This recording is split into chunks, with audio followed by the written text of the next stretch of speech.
নানা সমস্যায় জর্জরিত বাগেরহাটের মোরেলগঞ্জ পৌরসভা নাগরিক সুযোগ সুবিধা থেকে বঞ্চিত হচ্ছেন পৌরবাসী। কর দেওয়ার পরও কাঙ্ক্ষিত সেবা না পাওয়ায় ক্ষুব্ধ ভুক্তভোগীরা। তবে নাগরিক সেবা নিশ্চিতে বেশ কিছু প্রকল্প বাস্তবায়নের চেষ্টা করছে কর্তৃপক্ষ। বাগেরহাট প্রতিনিধি জামাল হোসেন বাপ্পার রিপোর্ট, জানাচ্ছেন কিরণ মুস্তফা। সুন্দরবনের উপকণ্ঠে অবস্থিত বাগেরহাটের মোরেলগঞ্জ পৌরসভার জনসংখ্যা প্রায় ৩০,০০০। ১৯৯৮ সালে গঠিত পৌরসভাটি ২০১৬ সালে প্রথম শ্রেণীতে উন্নীত হলেও অবকাঠামোর তেমন উন্নয়ন হয়নি।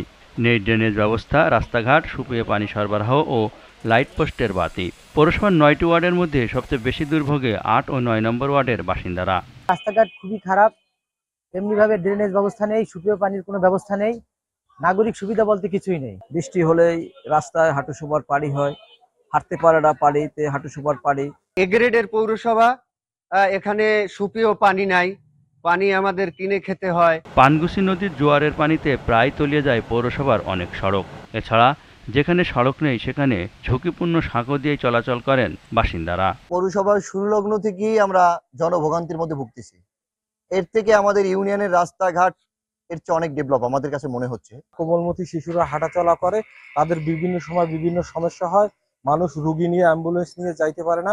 ডেলি 200 টাকা কামাইলে আরো এক্সট্রা খরচা, গাড়ির পিছনে খরচা করা লাগে। সমস্যার কথা স্বীকার করে পৌর প্রশাসক জানালেন, নাগরিক সেবা নিশ্চিতে বিভিন্ন পরিকল্পনা গ্রহণ করেছে কর্তৃপক্ষ।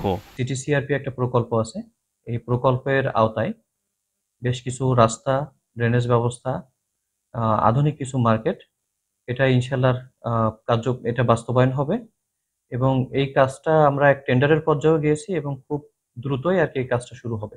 শুধু আশ্বাস নয়, জনভোগান্তি লাঘবে দ্রুতই অবকাঠামো উন্নয়নের দাবি মোরেলগঞ্জ পৌরবাসীর।